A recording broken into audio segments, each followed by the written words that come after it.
Hello, and welcome to another edition of Coffee with Comrades, a podcast discussing current events, theory, and action through a radical lens.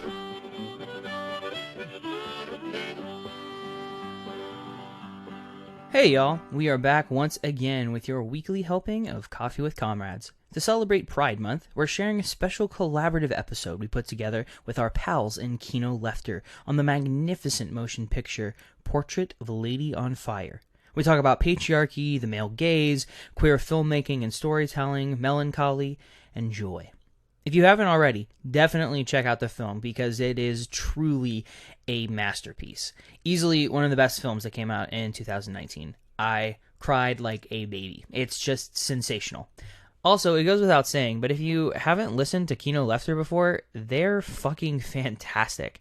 I may be biased because I support them on Patreon, but they are some of the funniest, loveliest, down-to-earth comrades, and I sincerely urge you to go check out their show and support their work.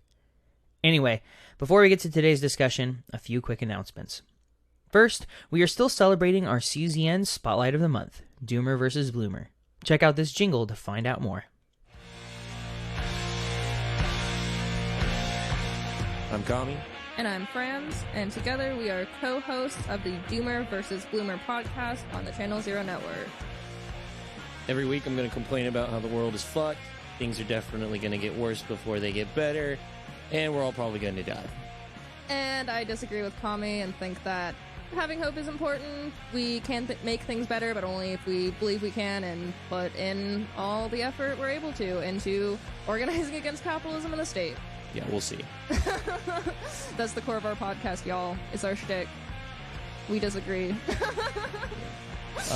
Find our show on SoundCloud or wherever you find podcasts, and follow us on Facebook, Twitter, and Instagram at Doomer v. Bloomer.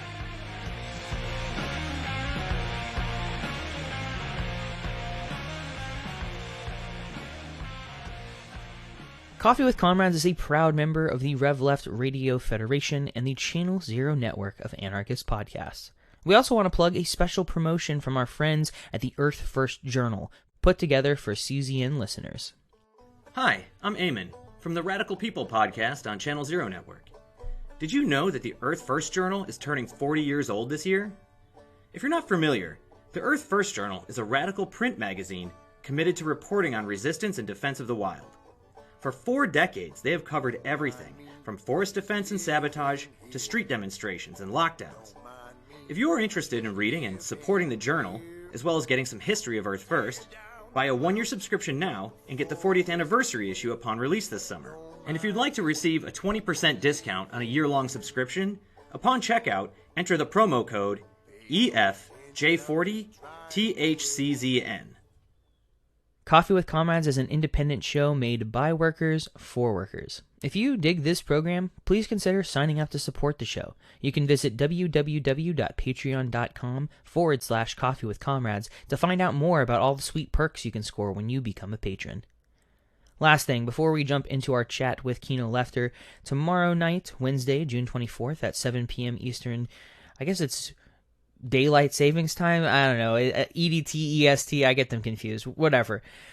7 p.m. tomorrow, I'll be facilitating a digital skill share on operational security with my comrades in the Center for Participant Education and Capital City Mutual Aid on Jitsi, an encrypted video chat service.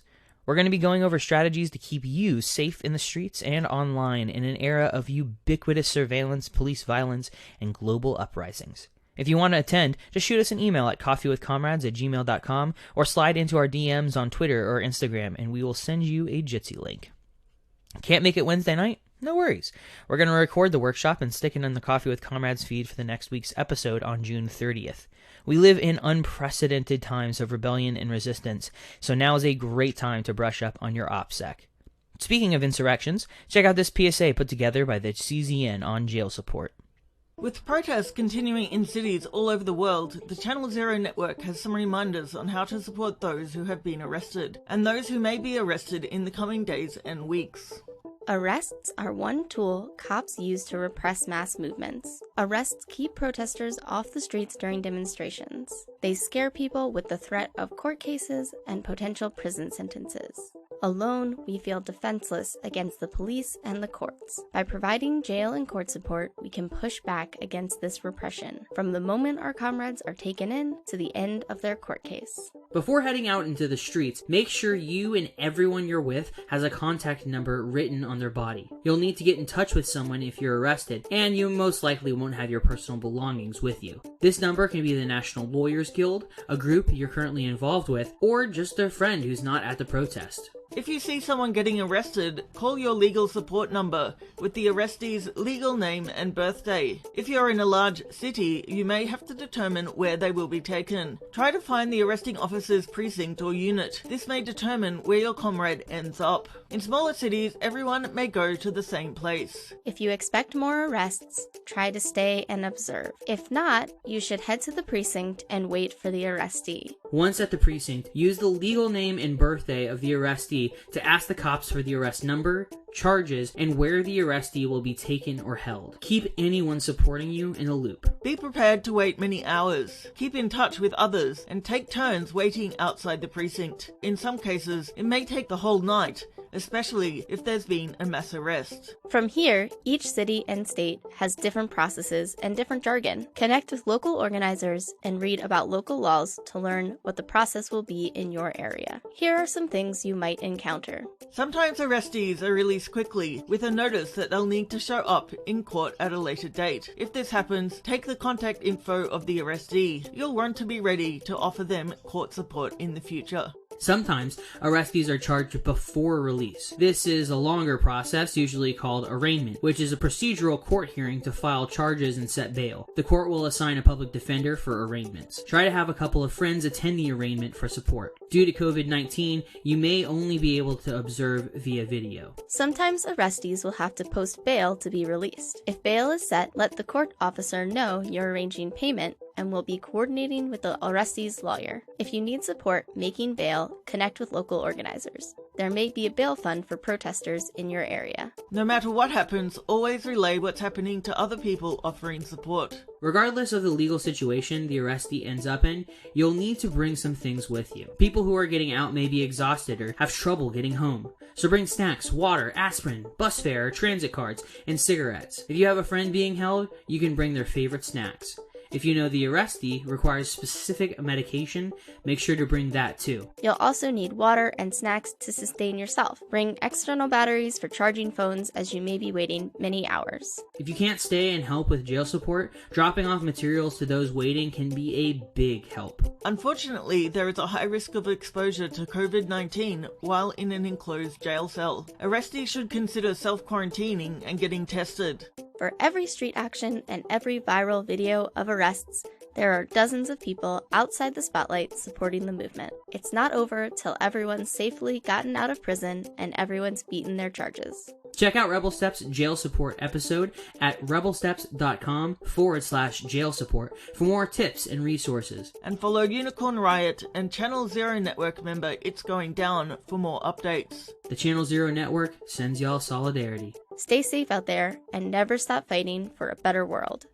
Alright, with that all said and done, let's dive into this episode.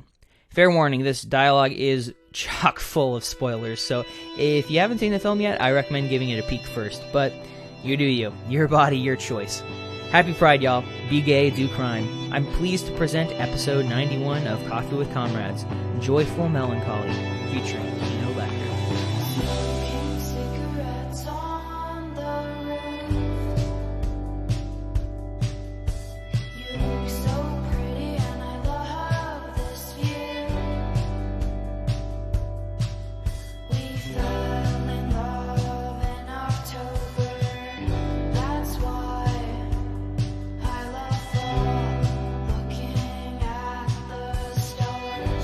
Admiring from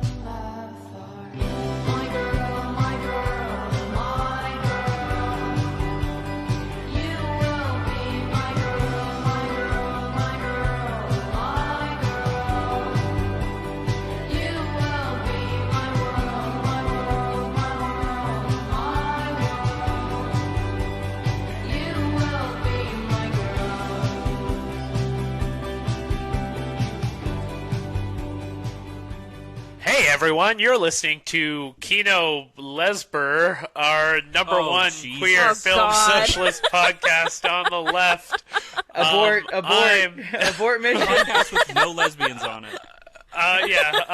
But it's okay. We're allies. I was gonna say this podcast is the one you are currently paying for and listening to straight into your fucking ear canals.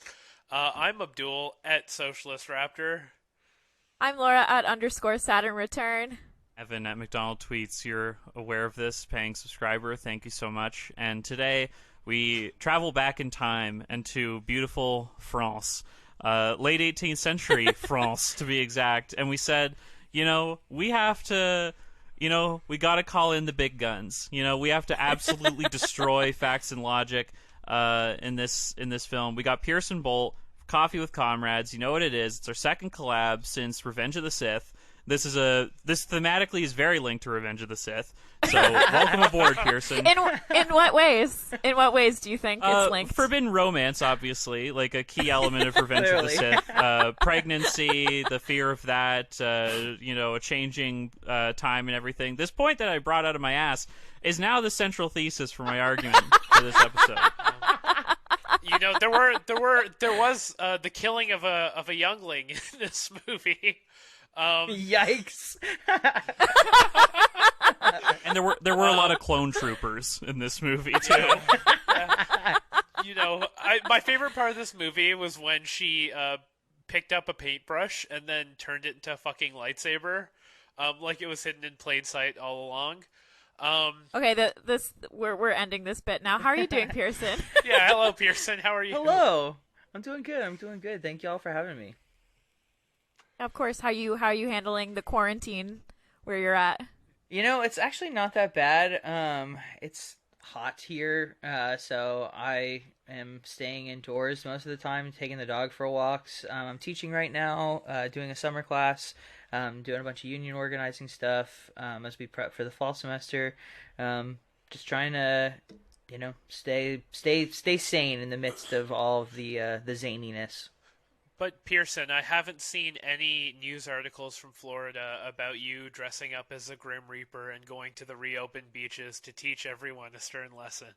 I contemplated it there for a little bit and then eventually decided that wearing that entire black getup in the Florida sun would be bad for my health. Almost as bad for my health as congregating with a bunch of stupid-ass boomers. So I elected to stay home.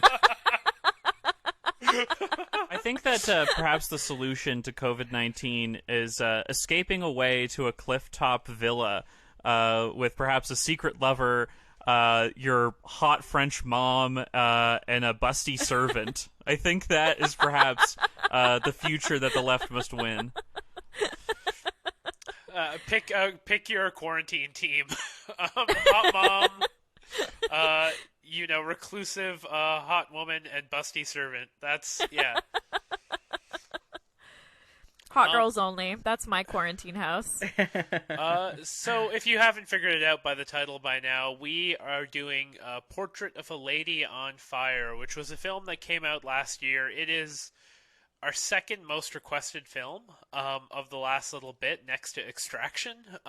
So we're podcasting contrasts, everyone. It's a film about Marianne, who's a painter who's sent to a sort of secluded island to secretly paint someone who's about to get married, who goes by Heloise. Not Heloise. Eloise. Heloise.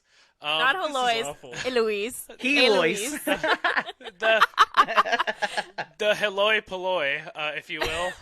Jesus Christ. This is depressing me. I got maybe an hour of sleep last night, so it's Bro, if I was well rested, I would be able to speak French, but honestly... Strap the fuck in, folks. It's gonna be a good one. You know what's interesting is that when I was thinking about this movie, I just loved it so much that I was like, I don't know if I have anything to say about it. And when we were making our outline, I was like, I don't know. I'm just gonna say it was good. It's good. But here we are making jokes, filling time, being inappropriate. We always find a way. Yeah, Heloise, who does not want to be painted, nor does she want to be married. Marianne accompanies her on walks, pretending that she's the person who's supposed to take care of her because her sister, who was supposed to get married, killed herself by jumping off a cliff.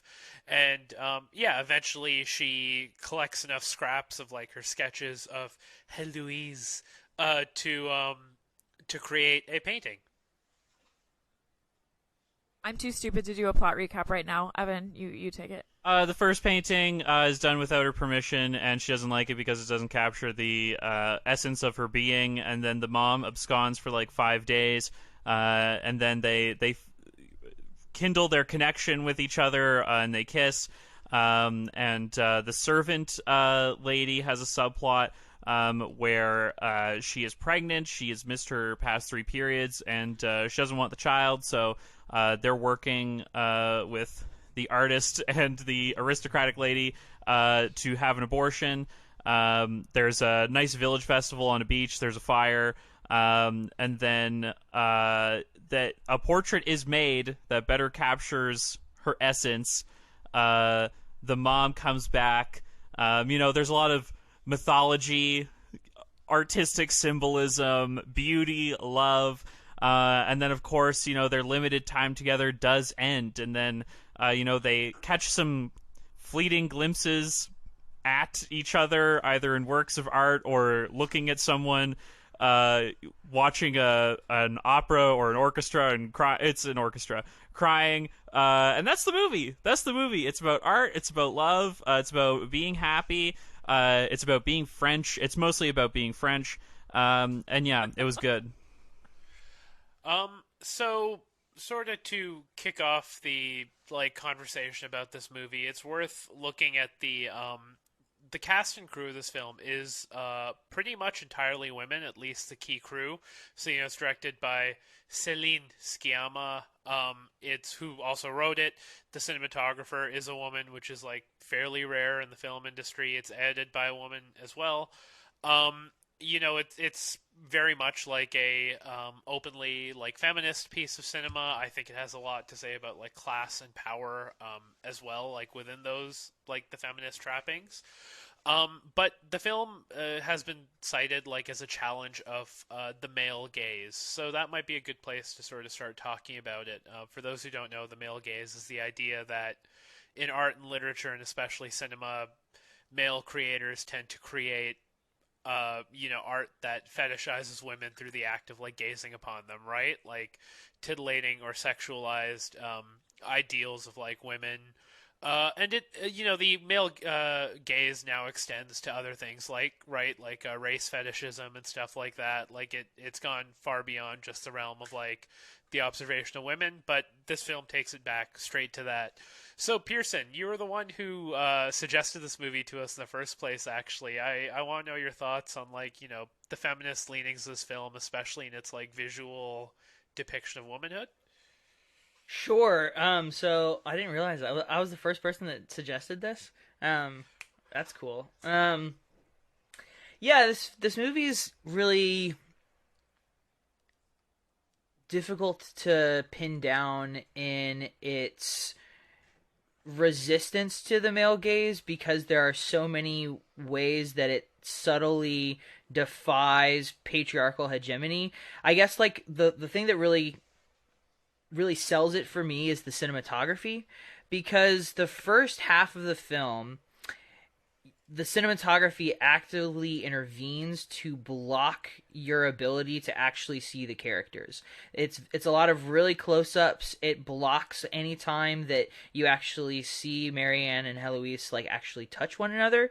There are shots that imply that the two of them are touching, but because of the way that it's framed, it doesn't allow you to actually see the two women touch. And then there's this really pivotal scene at about the center point of the movie where Marianne reveals the first depiction of Eloise, and it's all wrong. It's all patriarchal. It's framed in a particular way that is meant to suit the male gaze. One of the big plot points, right, is that the entire reason that Marianne is coming here to paint this portrait is specifically so that the portrait can be sent off to a man that Heloise is supposed to marry, right? and it's literally like the painting is literally designed for the male gaze to make her betrothed want her and want to marry her. And as you were saying earlier, Abdul, Heloise says that the essence of it is all wrong, and they have this really interesting conversation where Heloise talks about how fleeting moments actually hold the truth, and what ends up happening is Marianne destroys the canvas, and in doing so destroys the male gaze, and opening up the cinematography to allowing us to actually see these lingering touches and these stares that happen between Heloise and Marianne. And we actually get to see them touch and interact and be united in a way that subverts and overthrows and deconstructs the male gaze. So I think that like cinematography is really the centerpiece of how the filmmakers deconstruct patriarchy in this motion picture. Yeah, like I personally I hate period pieces. It takes a lot for a period piece to like really grab me, especially one set in this era. Like I did not like Emma, which we did for like an earlier episode and stuff like that. But like the visual evolution of this film is quite stunning. Like the way that for 3 people talking basically and hanging out on an island for 2 hours, just the way it's still able to like depict visual information and like contain so much within like the frame, despite the fact that it's largely empty spaces we're looking at, right? Like big halls, big cavernous beaches and stuff like that. Yeah, I was going to say I'm pretty much the exact opposite. I love a period piece, and it takes a lot for me to not like a period piece. I love a corset. I love a bustle. We love all those things. So I thought that that's something that was interesting about the visual style within this. Like you mentioned, Abdul, it's quite austere. It's quite it doesn't look like sumptuous. They're not wearing these like very decadent clothing other than the green dress that she's wearing. Everything else, she's just come from a convent, so everything that she owns is very like understated, and largely you don't see much other than the very barren landscape and their faces, and the characters in that way. It almost seems like a stage play at some points, because of that very minimal approach to the set and the ways that the interiors were shot. And I mean, like on one hand, it does a really good job at like reflecting, I think, the loneliness of where the characters are at. But like just from a storytelling perspective, the way you're able to like make those characters seem so big in that space too is quite stunning. The way that you always see the distance between them, and that makes like the time when they start getting close even more compelling, right? It's such a good breakdown of this idea of like desire, of this idea of gazing upon something, of the idea of like wanting something that's like 10 feet away from you but seems like a world away, right? Like I think about The Favorite, which did this really well too. Like The Favorite was all these like big wide angle lenses that sort of closed in as the film kept moving on, so that you could see her like distance to the throne diminishing. I think there's also something to be said for the way that the gaze is mutually constituted and collaborative. We were talking a little bit off mic earlier about how, so often we think about art as being the singular great artist who is capturing everything and has this, magnificent sweeping vision, when in reality what plays out in this motion picture is the way that these two women together collaborate to construct this portrait and collaborate to constitute how we understand and look at the work of art. And I think that the film does this as well, with its characters, with its filmmakers, and with its cinematography, all sort of commingling in order to create a dynamic and an engaging work that is not only challenging like heteropatriarchal like hegemony, but is also simultaneously offering a really interesting commentary upon the collaborative and creative nature of art in general. Yeah, I'd say that it's probably one of the most visually like sophisticated films I've seen in a long time, and like it's very engaging, and it's drawing like both a direct relationship between like, you know, the audience in the film, of course, like subject artists, like all art watching is a conversation. But one shot that really stands out to me is when Eloise agrees to be painted and she's posing. And there's this really nice moment where Marianne comes out from behind the canvas in front of it, and it has to do with like the focus of the camera. She's out of focus for a while, and as she gets closer to the subject, she's then in focus. So it's like it's a really really interesting way that like the director's asking us to consider like film itself within this conversation about the visual arts. And yeah, I really like the evolution of the portraiture that goes on, and I don't necessarily know if I agree with, I don't think it's a thesis that the movie's making that like you need to have this like direct, deep personal relationship with the subject of art in order to create it beautifully.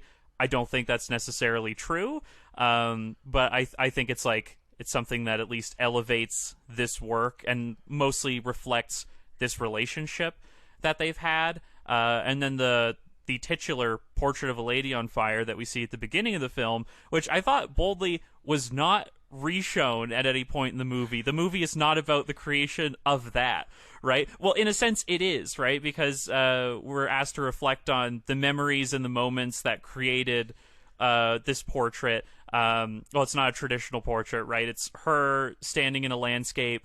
Her dress has caught fire. It's very dark, nice use of contrast. Very Michael Bay, very blue and orange. Which, I mean, might be also a comment on what people think is like, I don't know, good-looking films. Yeah, I love the beginning of the movie. It's very movie.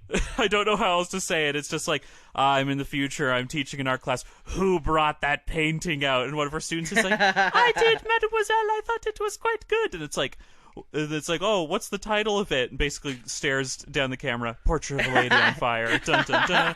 Like the opening of a Bond movie. But, no, it wastes no time, though.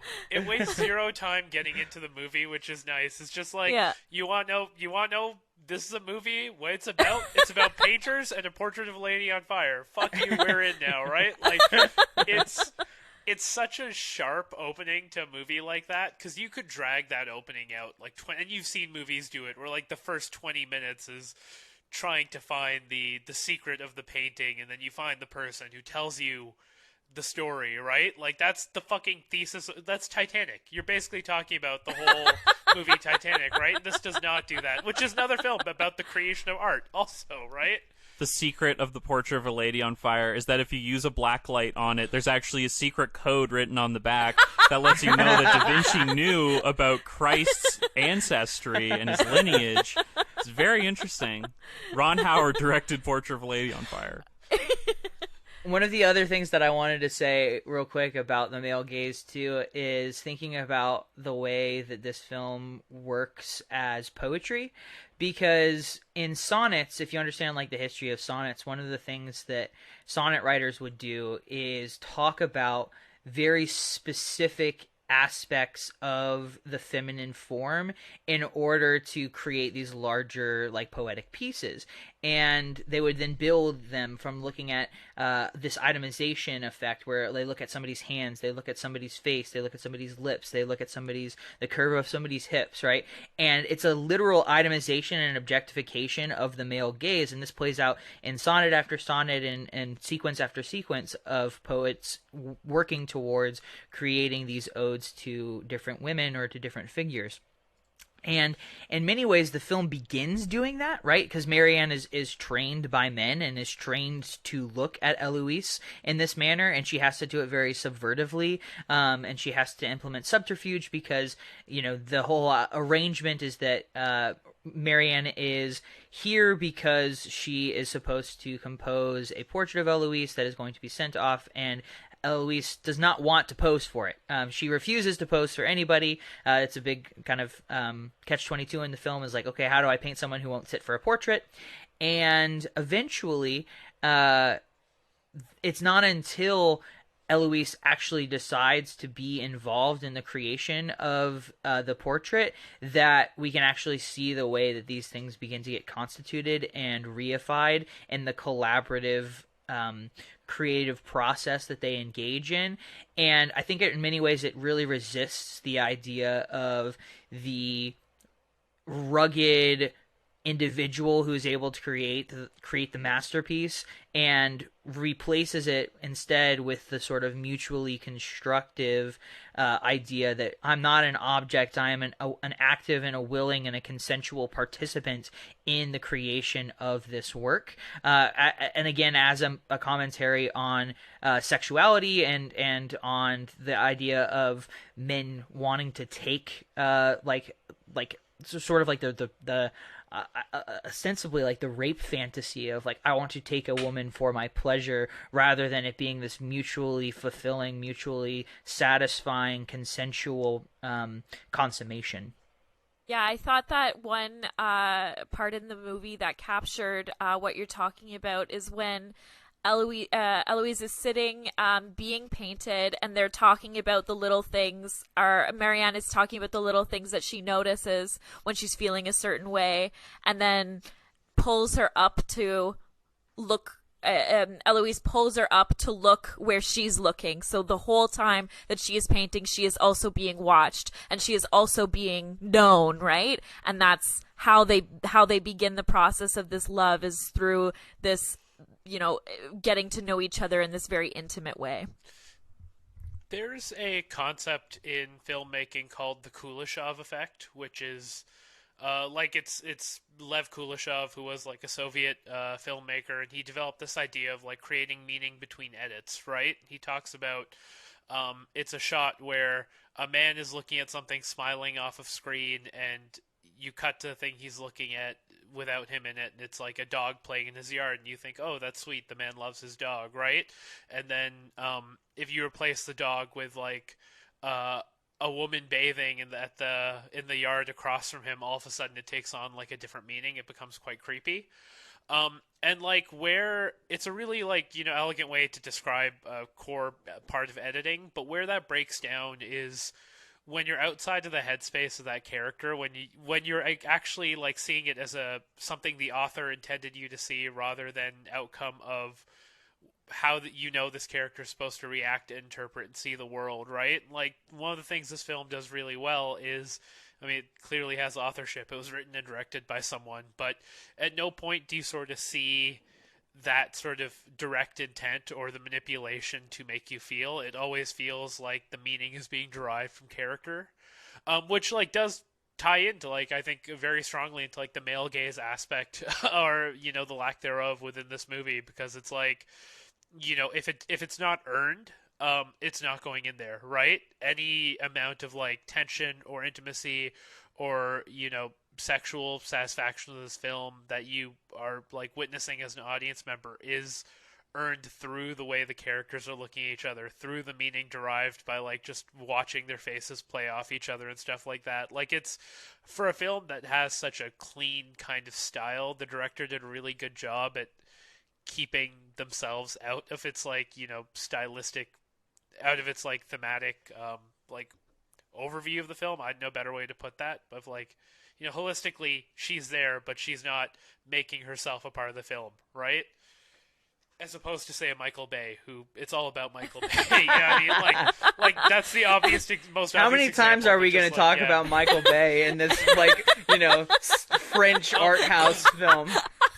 But I watched Her recently, the Spike Jonze movie, and I love Spike Jonze. I think Her is a very good film, but Spike Jonze is very good at reminding you that he's Spike Jonze. He's making this film, and there's his clever postmodern touches in the text of the film, right? There are things that deliberately take you out of the movie, that take you out of the characters' interactions, to remind you that you're still within the artifice of film, and there's still Spike Jonze off to the camera being super clever, right? And that's sort of the frustration, not frustration, but something I like note with that movie compared to, say, this one, right? I'd say that, like, I don't know, at least for me, the filmmaking is on display. I don't know if I'm super critically interrogating your point or if it's valid, but yeah, like, I think that, I don't know, I was mostly being a doofus watching this movie and, like, clapping and going, like, damn, that's some nice composition, or, like, that's some nice framing. I thought it was pretty neat. There was one moment where we're in the kitchens of this house, and, like, the servant role is a lot more fluid than it would be in another film like this, and, like, the Eloise is, like, cooking, and then there's wine being poured, and it's, like, a little bit evocative of the Last Supper, but it's all women, and, like, they're taking on non-traditional roles even for themselves. So I think that, like, yeah, in a way, like, this movie is also, like, I mean, we've already been talking about it, but, like, an interesting interjection into art history to talk about, you know, the medium, while also, like, fully embracing the power of, like, the visual power of film, not necessarily music, because there's almost no music in the entire movie, except for music that is played in the world of the film, so the harpsichord, and then the orchestra at the end. But yeah, I thought it was a really nice meditation on, and like you were even saying before, Abdul, with the Kuleshov effect of, like, you know, how both, like, film can exist, maybe not necessarily as this, like, objective thing that's just like, I have produced the work and you are enjoying the work as, like, an external thing. But, like, Portrait of a Lady on Fire, for me, exists as my memory of Portrait of a Lady on Fire. And, like, you know, this dialogue that I had with, like, my own experiences with the film. And I feel like the ending of the movie really solidifies that, where it's just, like, Totally. Eloise sitting on a balcony, weeping at this piece of art that's reminding her of the events of the story, much like we, as the audience, get to reflect and cry about Portrait of a Lady on Fire after we finished watching it. So the yeah, best part of that scene, though, is that you don't even see the orchestra. They don't even need to cut to it for you to infer meaning from it, right? Exactly, and it's like these, like, the importance of art is our emotional connection to it, also the cultural implications of it, and especially in this film, how, like, the patriarchal kind of expectations about artists and subjects really box people in. I feel like we'll talk about this soon, but, like, almost the entire film takes place almost within a box, almost within, like, a canvas, right? Just this one home, right? And we're always reminded of this enclosure. So yeah, I mean, we can just talk about all the things that this movie did right and just quote it forever. But yeah, I mean, it's great. That's how I'm going to end every point in this podcast. Great movie. You should watch it before listening to this. My favorite part was when Eloise, grabbed the katana off a wall that her mother brought back from her, trips colonizing Japan, and said, "You don't need to reload a sword." Something that's definitely worth talking about, though, to sort of jump off your point, Evan, is, like, this film's idea of authorship is, like, to me, it represents a direct challenge to the idea of, like, auteur theory, which I really like, because I think auteur theory is kind of bullshit. For those who don't know, can you explain that a little bit more? Andrew Sarris, who's, considered one of the gods in, like, historical film criticism, coined this idea called auteur theory, where he said that a film is the product of one author, the auteur, the director, and is the director's movie. They can claim authorship over that movie the way that a novelist can claim authorship over a book, right? Despite the novelist having editors and stuff like that, or the director having cinematographers, it's ultimately the director's movie. Filmmaking doesn't work that way, folks. There's a lot of artists that work in films, and, like, famously, like, Pauline Kael, who's, like, another film critic, challenged him on that. And it's been, like, it is, like, one of the core debates in film criticism pretty much for, like, the last 70 years is the validity of auteur theory. On one hand, you've got Michael Bay, who basically proves auteur theory correct from start to finish, right? But a film like this, both in its like subject matter, where it's the idea of two people, only these two people could create this art, right? It was not one of them on their own.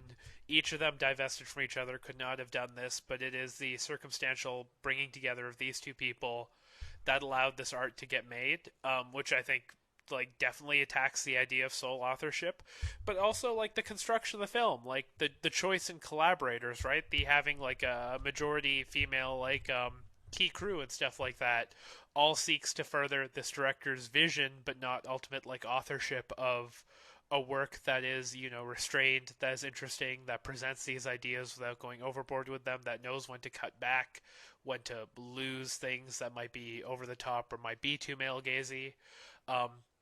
Right? Like there's these elements of authorship within the film where you can see like, specific choices made throughout, and like the cutting and the shooting of it that support the idea that's like being written on screen, right? Which is like, this art only exists because these two people are deliberately working together to create it, even if they don't quite know that yet, which I think is also really cool. And I feel bad because I'm on the Criterion website looking at the Blu-ray of Portrait of a Lady on Fire that does not release until June 23rd. It's got a beautiful cover. It's like, reminding you of the brushstrokes and everything. Like Eloise isn't facing the camera. But yeah, to go off of that point, I think it's interesting. There's a couple things that are interesting to me about this. Is like we're always reminded of the process of creation in this film. I mean, that's what the entire film is about. But like the camera often lingers on brushstrokes, where we often don't see like the finished works of art that much. Like they're not the centerpiece of the film. It is like the relationships and the cultural influences, and like even like the land, like nature, and how that impacts the art. Like obviously with the finished Portrait of a Lady on Fire, we're reminded of the landscapes that the film often shows us. And it really focuses that like one, it's work, right? That like artistry isn't just like some kind of hobby or something where it's like, oh, I'm just having fun making this portrait. It's like, fuck, you have to make sure it's right. And then like even with I really appreciated kind of the not necessarily failure, but the dissatisfaction that is like inherent within like the act of creation, which obviously is a huge theme that impacts the rest of the movie, but feeling as if like something's essence isn't captured the way you wanted it to, and it's just kind of like this individual frustration that is only like assisted or remedied in any way when the subject is brought into the process of creation. So interesting. Good movie. Again, ending my points with good movie. I thought that another thing that they were pointing to about this art conversation is around the idea of process, right? So at one point, Eloise is asking Marianne, like, how do we know when we're done? She says, eventually, you just gotta stop, right? This idea of it being like never perfect, always changing, always evolving, always like in conversation with something else, I thought was really interesting. Pearson, in your notes, you had something really neat there that was like, you mentioned there's a painting that Marianne paints near the end of the film that's Orpheus and Euripides, and it's very clearly like a metaphor for their relationship, and people are pointing out like Orpheus is usually turned towards the painting, but this time you're looking at Orpheus turned away watching, in this moment where Orpheus and Euripides look at each other, right? Which also I think speaks to this idea of like single authorship sort of being bullshit, because there's like only 8 kinds of storytelling, really, right? There's like this idea of like core stories that are formed from myth, right? You're like very classic like hero's journey type stuff, and you're basically just remixing what already exists and what already is there, like and I love that about it, because that's, something within this film too that works so well, is like it's not like we haven't seen this movie before. It's just done really, really well. Call me by your name too. It is Lesbian, Call Me By Your Name. It's also Moonlight. It was a tough conversation last night. It's like, what's the best of the three? Moonlight, Call Me By Your Name, or Portrait of a Lady on Fire? Portrait is. I agree. There's Yeah. a portrait. Yeah. I'm going with that one too. Okay, never mind. It's not a difficult conversation, I guess. Fuck me. Imagine if I played that as a segment. I was like, here are the arguments for all three. Oh, man. What can you do? It would be funny. I definitely think that this is the like Avengers Endgame of the queer cinematic universe. I would love to Oh see my the characters. god! I would love Can to we see the stop? Can we stop with the Michael Bay? Can we stop Star with Wars! the Avengers? No more. I can't wait No to see more. Mary Ann and Armie No Hammer more. and the guy from Moonlight team up to finally destroy Patriarchy. hetero patriarchy. Yeah. Here it is. Spider-Man delivers the portrait. He's the guy sitting in the kitchen, and then Marianne runs back upstairs. It's just Penis Parker himself grabbing that portrait and walking away.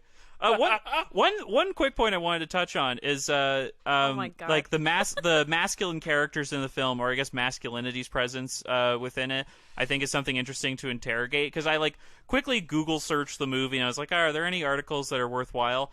And then some people are like, there are no men in the movie, and it's like, well, that's not true.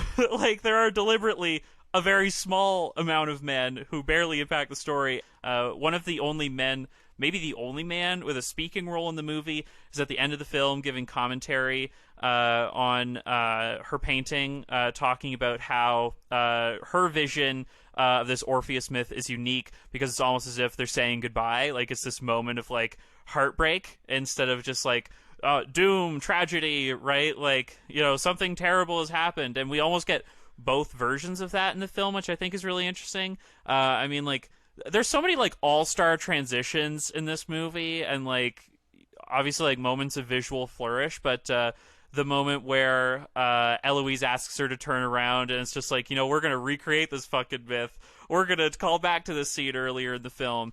And then, like, having that, like, tragic moment tied together with this, like, reflection and maybe transformation of it through art, I thought was really neat. And yeah, I mean, we can get into it soon, but how, like, the presence of men is never forgotten in the movie, but they are, like, this exterior force, or, like, patriarchy in general, and, like, the fear of having, like, your life totally controlled by your husband.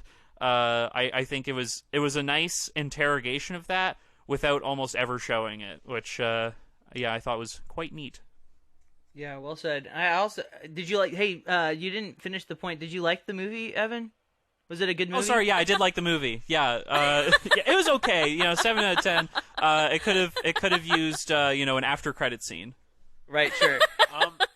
I did want to say though, I think that the thing about the Euripides and Orpheus piece that is so compelling is the fact that not only is this myth of Euripides and Orpheus used as a meta-narrative and a meta-commentary on the relationship between Eloise and Marianne, but also it's sort of infused with the central, I think, unifying theme of the film. And it's one of the things that I think could become across as really trite, where it's like, you hear people, you hear like wine moms say all the time, don't cry because it's over, be happy because it happened, like very trite, like axiomatic shit like that. Whereas this film is really, I think, a really profound meditation on joy, and on this realization that joy is something that you share with other people, whereas happiness is this very selfish thing that you have for yourself, and you're like, I'm happy because I got this, or I'm happy because this thing happened to me. Joy is something that is mutually constituted, and the fact that it happened at all is something that's so euphoric and rapturous and ecstatic, and I think that sort of passing of Euripides and Orpheus and the way that they gaze at one another, and as well as the very last scene in the film, really hammers that home, because I don't think that they're tears of sorrow, they're tears of joy. They're tears because I got to have this beautiful, rapturous, euphoric experience that affirmed who I am and affirms how I feel in a profoundly patriarchal culture, I was able to find love with someone who I actually care for. And, like, that was a beautiful, joyful, fleeting,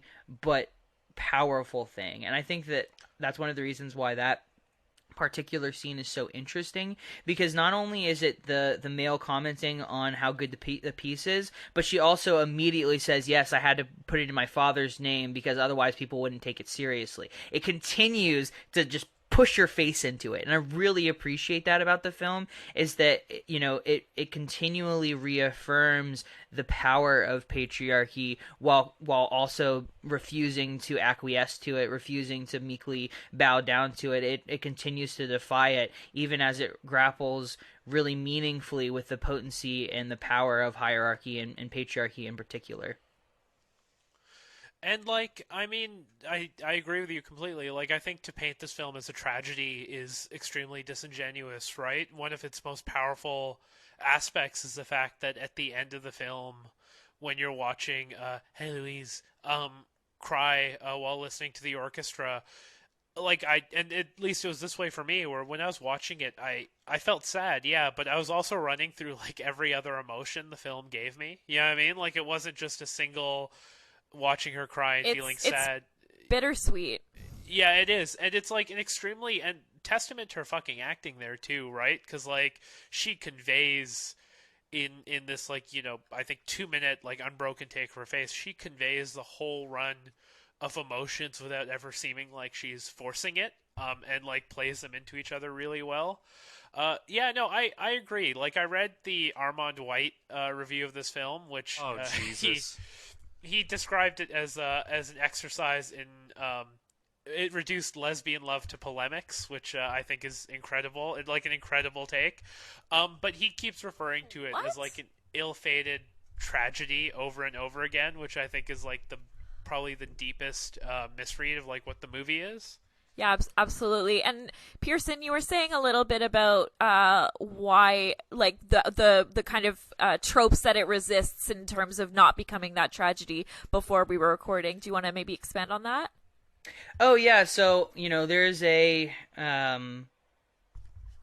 I don't sort of major or like really put a lot of time and energy researching like queer theory, but I know that one of the major tropes that crops up again and again is the death of queer characters and the fact that they are not allowed to or not permitted to consummate or to come to fruition or fully like recognize their identity before they are killed off either by suicide or by some other like form of tragedy, by some sort of murder, whatever it might be, right? Queer characters historically have not been permitted to find joy. And I think that even though Eloise and Marianne don't end up together in this film, they do find each other in a really powerful and I think in a really meaningful way. And this film subverts those tropes of death and of suffering and of relegating queer characters to the margins, and instead really focuses our attention on understanding the impact that this relationship had for these two people in a profound and meaningful way. And it made me, as I was kind of watching it, just kind of as an aside, it made me think about like the power of relationships in general, because this is something that, like, you know, on a personal level I've always kind of struggled with, is like, you know, how fleeting relationships can be, regardless of whether they're romantic relationships or personal relationships or relationships with family. So often, like, the relationships that we have with other human beings are temporary, and the realization that no matter what, we're always going to have that last conversation with someone, either because they are no longer in our lives, because they die, because they don't want to be around us anymore, whatever it might be. You know, there's always going to be a point where we reach an end with having conversations with people, and that person will just no longer be in our lives, and there's nothing that we can do to stop it. And it's always been something that I've kind of had a hard time grappling with, and I think that this film does such a powerful job of reminding us that, like, No, those relationships are important because they bring us joy and because they're mutually satisfying and mutually constituted and because they can deliver a unique and a wonderful and a rapturous experience that allows us to understand the world in a different way.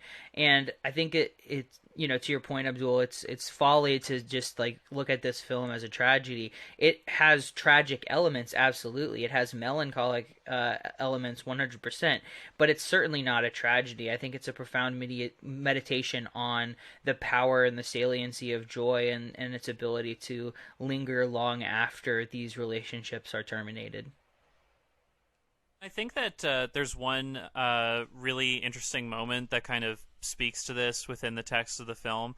It's pretty much at the beginning when, as an audience member, we're reminded, oh, the sister killed herself.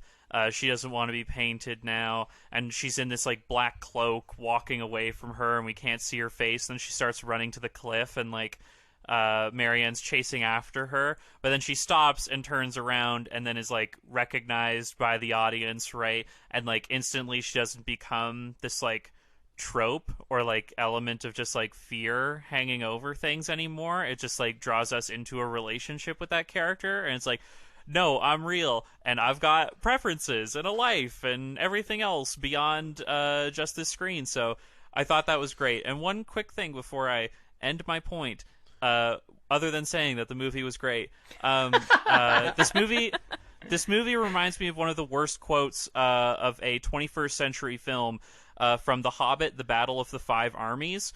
If this is love, I do not want it. Take it away, please. Why does it hurt so much? Because it was real.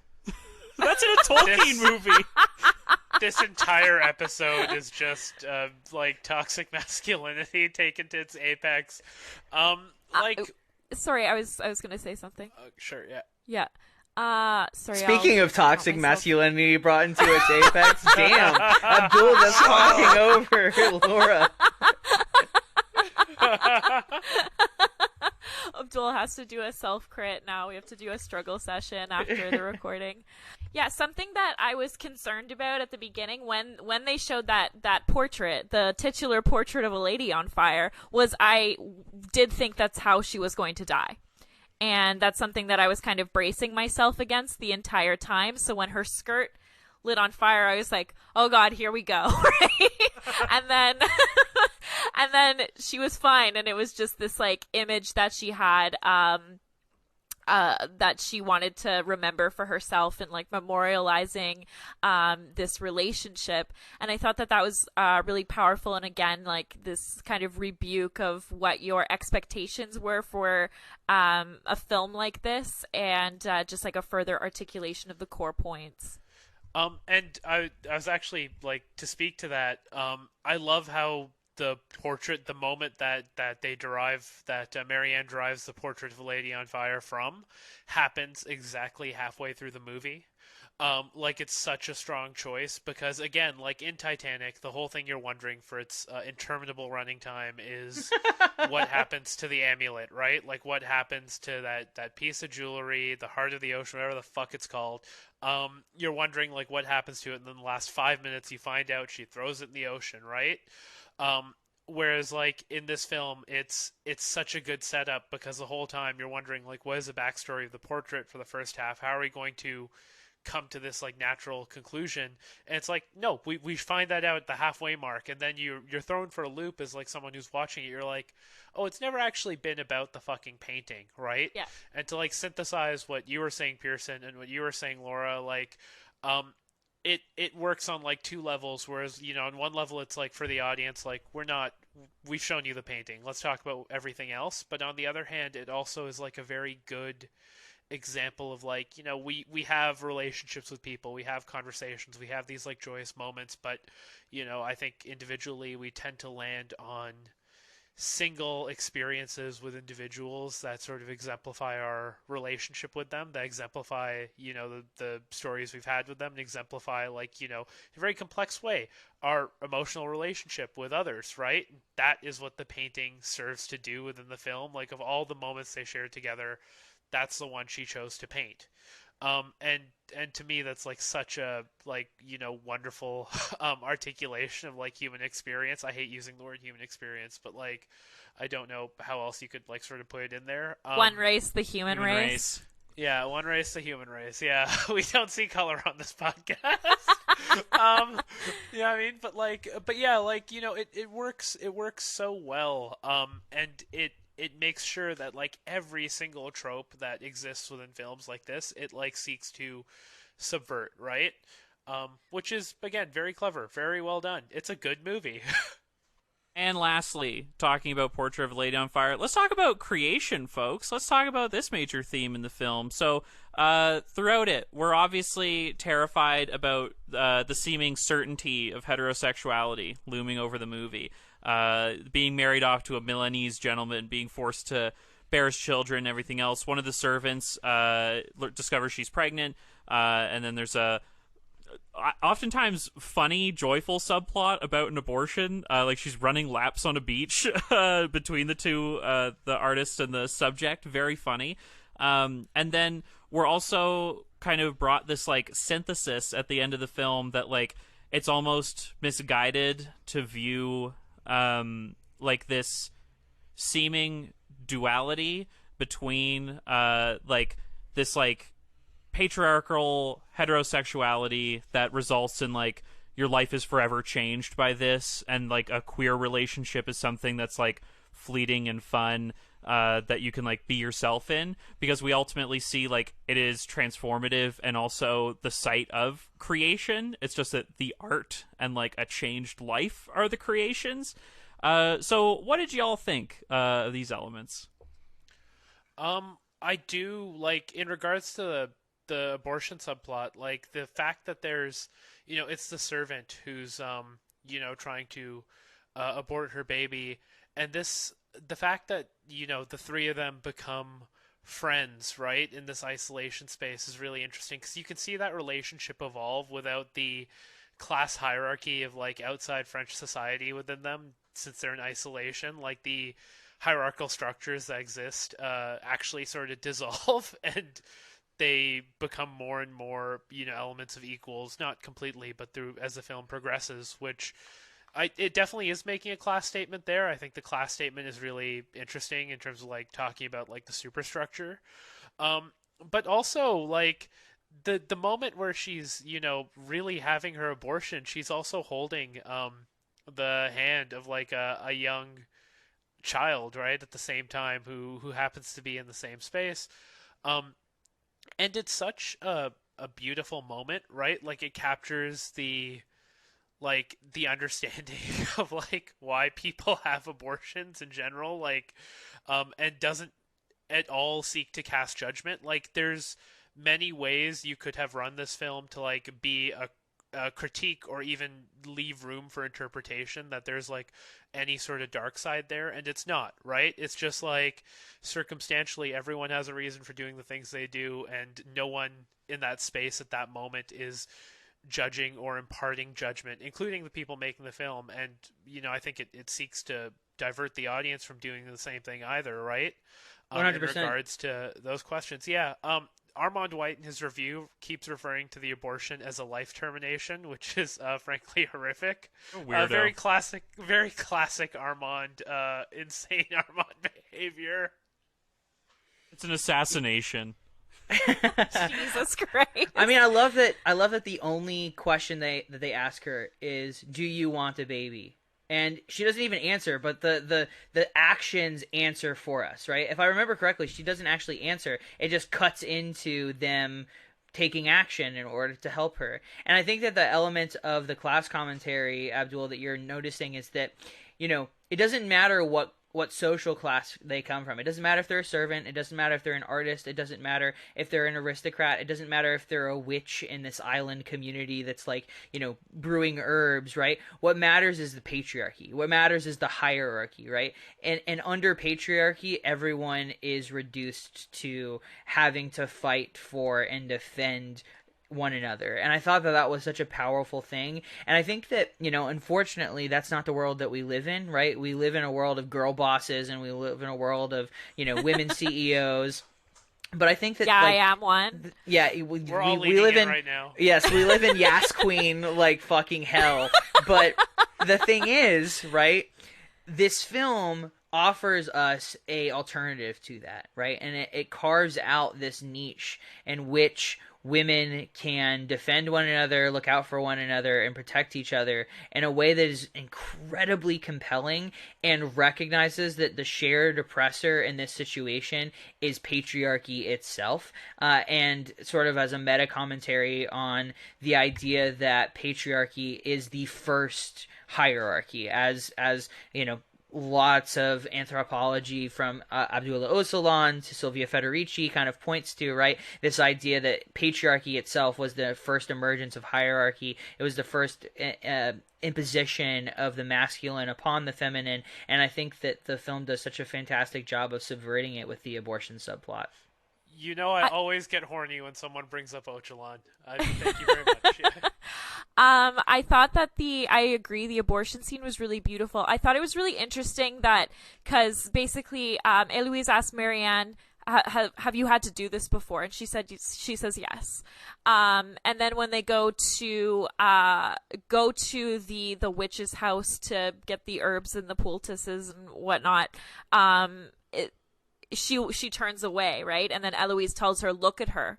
Like, make sure that you're also seeing this moment and this moment of, like, vulnerability and, you know, very deep care for one another in terms of creating a situation wherein the servant girl has agency over her life. And that moment where, you know, she's saying, look at her, is so good because it's not about... Like, the implication of that to me is that it's not about bearing witness to her suffering, but it's to show solidarity for this thing that's happening, right? Exactly. Yeah. And exactly. It's so easy to turn that into a scene where, you know, if someone's hurting, you have to look at them. You have to, like, feel their hurt instead of being like, you know, again, inverting that very obvious trope and being like, no, you're actually supporting this person in this moment, right? And that is just, it's such a fucking fantastic inversion of that, you know what I mean, of those moments we see in like every single fucking movie that is worse than this. Yeah, and they also have a scene where they paint it. They recreate it as a moment to go back to and to reminisce about, because it's this moment of very intense intimacy and connection. Gotta love memory as a theme in film. Always a winning choice. Quickly, I mean, yeah, talking about, like, you know, the things created because of this relationship. I love all of the art that stems from it. We were chatting a little bit about this, but the final portrait of Eloise that we see, Marianne, like, looks at the booklet that she gets for the gallery, and she's like, get the fuck out of my way, I have to see this. And it's Eloise with her child, and then she's running her finger through a book, going to page 28, and we know what's in that book. It's Marianne's self-portrait. And it was this moment where she's doing the initial sketching of that, where she has the mirror over Eloise's crotch, and she's like doing her own face. A very nice callback to A Fantastic Woman from 2017, Germany. What's up? Yeah, you know, feminist films also in conversation with each other, right? It's also this knowing reference to, you know, another recent, you know, installment in like this, you know, particular, you know, thought within film. So I think all of those, like, very knowing nods to other pieces of art are also making us reflect, like, it's not even just like the people or the culture that are like collaborating to create these works. It's also the other pieces of art that, you know, we interpret and then put into our own stuff. Yeah, is it a good Fantastic movie? Woman. Oh yeah, sorry. Yeah, both A Fantastic Woman is a good movie. Portrait of a Lady on Fire, it's okay. I don't know. It's not as good as The Hobbit, The Battle of the Five Armies. A Fantastic Woman was also another great entry into the queer cinematic universe, but I am going to light this podcast on fire. The thing about what I love about that scene where Marianne is looking at the painting of Heloise is, you know, she has her kid next to her, and she's holding the book. But as you mentioned, Evan, the book is turned to page 28, and it's such a unique little act of defiance in the scope of the entire film. Right? Is you're back to polite society. You're back to this structure that imposes so much on you. Right? Imposes children, imposes marriage, imposes this just natural hierarchy of gender that that society created. But at the same time, she's still holding that book, and you don't see what's in the book when you look at the painting, but that her is the thing you infer from it is you still don't get me. You know what I mean? You still don't in terms of talking to broader society, is I've still challenged this, right? And in some small way I've won.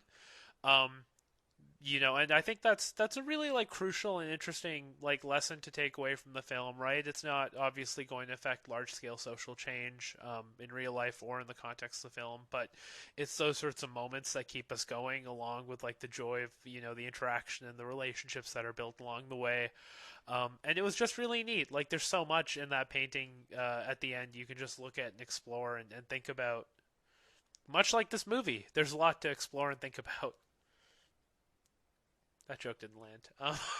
That's fine. I think that's a good place to cut it off. Let's go around the horn. Final thoughts.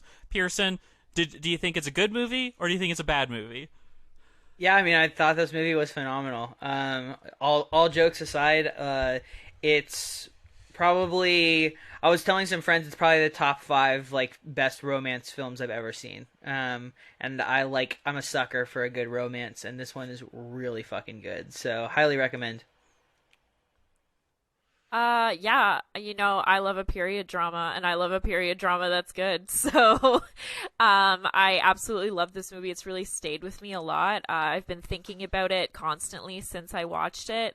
I thought it was, extremely erotic, and a good quarantine watch. Yeah, I felt the same way. I will say I was not 100% on the movie. I wasn't sure if I liked it or if it was a great movie up until that very last scene. And I love the way that last scene the way it calls back to everything you've seen in the film before, and just makes it so impressive and so perfect. You're just running through the whole film in your head in that last 2 minutes where you're looking at her face and she's crying.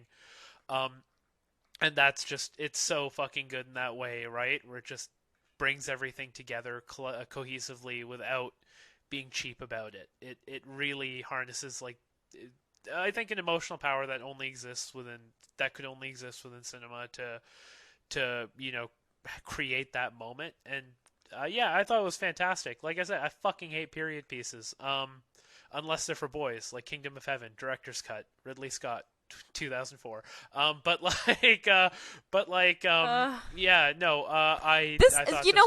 how did we ruin this? How did we ruin this somber, queer, melancholic, beautiful, art house film with so many fucking references to derivative Hollywood tripe? Why did we do this?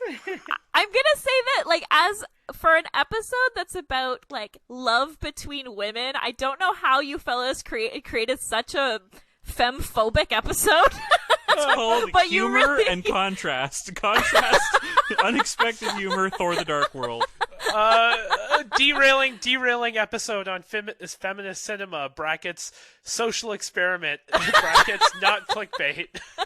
Obviously, the big elephant in the room is that there's 3 guys talking about, a queer feminist film in, the Socialist Movie Podcast. So, out of all of the people you could have invited to come on to talk about this film, obviously I'm humbled because I fucking love this film and I love your guys' podcast, but, there's that. I'm sorry, Pearson. Alison Bechdel was already booked, so we had to go down the list. But yeah, no, just to sort of sum up my thoughts, it's a great movie. Everyone should watch it. It's absolutely fantastic. Pearson, about you being on the show. We had a really alienating and somehow both racist and sexist conversation about how if we had a lesbian on the podcast, we'd be doing identity politics and we must remain a class first podcast. It was really uncomfortable, but we did it. The Medium post from me is coming soon. But yeah, I love this film. It's a masterpiece. I mean, I was thinking back on the films of 2019. This kind of blows everything else out of the water, and it was a great year for movies. I loved Uncut Gems. I love Parasite, but to me, this is the number one. Good. Yeah, I agree. I mean, well, actually, I don't agree. I think Parasite's better than this film, but I think this is a very close second. Yeah, it's fantastic. Also, it has the courage to have a jump scare in it, or something that I considered a jump scare when Eloise shows up as a ghostly vision in her wedding dress. I was like, I hate this. Like, it feels like The Conjuring or something. But no, it's really terrific, and hopefully you saw it before listening to this, or if not, go buy it, or wait for the Criterion release, or just imagine it in your head listening from this episode, because I think that's also art. Pearson, thank you so much for joining us. It's always such a pleasure to talk to you. Yeah, you likewise. Really raised the quality of conversation in the room significantly, and we love that about you. It's just because I'm a goddamn nerd. I would say that you two degraded it.